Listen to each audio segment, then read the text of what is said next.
जय माँ लक्ष्मी।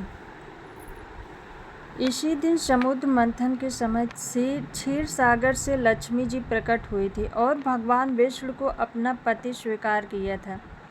कथा इस प्रकार है। एक बार भगवान शंकर के अंशभूत महर्षि दुर्वासा पृथ्वी पर विचर रहे थे। घूमते घूमते वे एक मनोहर वन में गए। वहाँ एक विद्याधर सुंदरी हाथ में पारिजात पुष्पों की माला लिए खड़ी थी। वह माला दिव्य पुष्पों की बनी थी। उसकी दिव्य गंध से समस्त वन प्रांत सुवासित हो रहा था। दुर्वासा ने विद्याधरी से वह मनोहर माला मांग ली। विद्याधरी ने उन्हें आदर पूर्वक प्रणाम करके वह माला दे दी।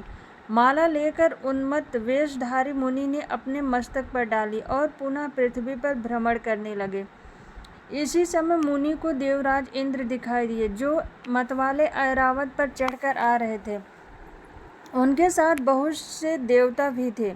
मुनि ने अपने मस्तक पर पड़ी माला उतार कर हाथ में ले ली। उसके ऊपर भौरे गुंजार कर रहे थे। तब देवराज समीप आए तो दुर्वासा ने पागलों की तरह वह माला उनके ऊपर फेंक दी। देवराज ने उसे ऐरावत के मस्तक पर डाल दी। ऐरावत ने उसकी तीव्र गंध से आकर्षित हो सूंड से माला उतार ली और सूंघ कर पृथ्वी पर फेंक दी। यह देख दुर्वासा क्रोध से जल उठे और देवराज इंद्र से इस प्रकार बोले, अरे ओ इंद्र, ऐश्वर्य के घमंड से तेरा हृदय दूषित हो गया है। तुझ पर जड़ता छा रही है, तभी तो मेरी दी हुई माला का तूने आदर नहीं किया।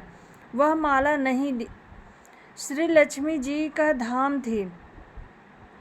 माला लेकर तूने प्रणाम तक नहीं किया, इसलिए तेरे अधिकार में स्थित तीनों लोकों की लक्ष्मी शीघ्र ही अदृश्य हो जाएगी। यह शाप सुनकर देवराज इंद्र घबरा गए और तुरंत ही ऐरावत से उतरकर मुनि के चरणों में पड़ गए। उन्होंने दुर्वासा को प्रसन्न करने की लाख चेष्टाएं की, किंतु महर्षि टस से मस न हुए।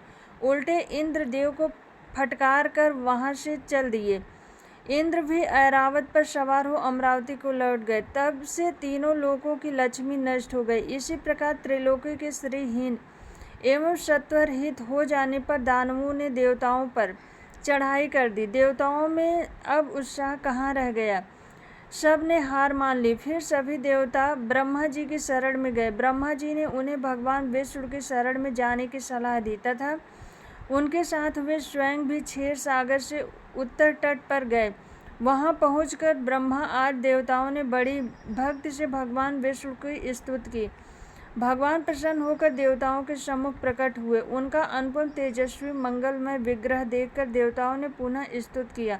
तत्पश्चात भगवान ने उन्हें क्षीर सागर को मथने की सलाह दी और कहा, इससे अमृत प्रकट होगा। उसके पान करने से तुम सब लोग अजर अमर हो जाओगे, किंतु यह कार्य है बहुत दुष्कर, अतः तुम्हें दैत्यों को भी अपना साथी बना लेना चाहिए। मैं तो तुम्हारी सहायता करूंगा ही।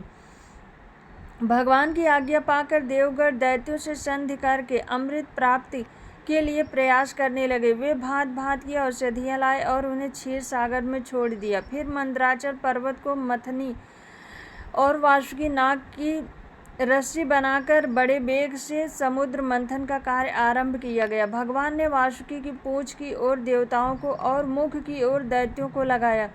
मंथन करते समय वासुकी की निस्वाग्नि से झुलसकर सभी देवता निस्तेज हो गए। सभी दैत्य निस्तेज हो गए और उसकी निश्वास वायु से विक्षिप्त होकर बादल वासुकी की पूंछ की ओर बरसते थे, जिससे देवताओं की शक्ति बढ़ती गई। भक्तवत्सल भगवान विष्णु स्वयं कच्छप रूप धारण कर क्षीर सागर में घूमते हुए मंदराचल को आधार देने के लिए पहुँचे। वे ही एक रूप में देवताओं में और एक रूप से दैत्यों में मिलकर नागराज को खींचने में भी सहायता देते थे तथा एक अन्य विशाल रूप से जो देवताओं और दैत्यों को दिखाई नहीं देता था, उन्होंने मंदराचल को ऊपर से दबा रखा था। इसके साथ ही वे नागराज वासुकी में भी बल का संचार करते थे और देवताओं की भी शक्ति बढ़ा रहे थे। इस प्रकार मंथन करने पर क्षीर सागर से क्रमशः कामधेनु, वारुणी देवी, कल्पवृक्ष और अप्सराएं प्रकट हुई। इसके बाद चंद्रमा निकले, जिसे महादेव जी ने मस्तक पर धारण किया। फिर विष प्रकट हुआ, जिसे नागों ने चाट लिया।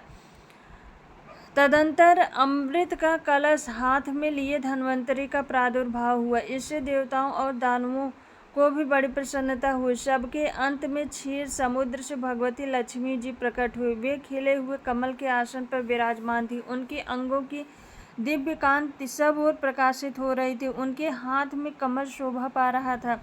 उनका दर्शन कर देवता और महर्षिगण प्रसन्न हो रहे थे। उन्होंने वैदिक सूक्त का पाठ करके लक्ष्मी देवी का स्तुति करके दिव्य वस्त्र आभूषण अर्पित किए।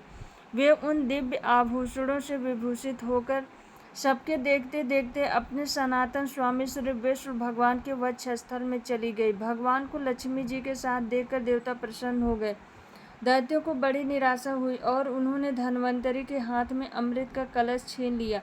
किंतु भगवान ने मोहिनी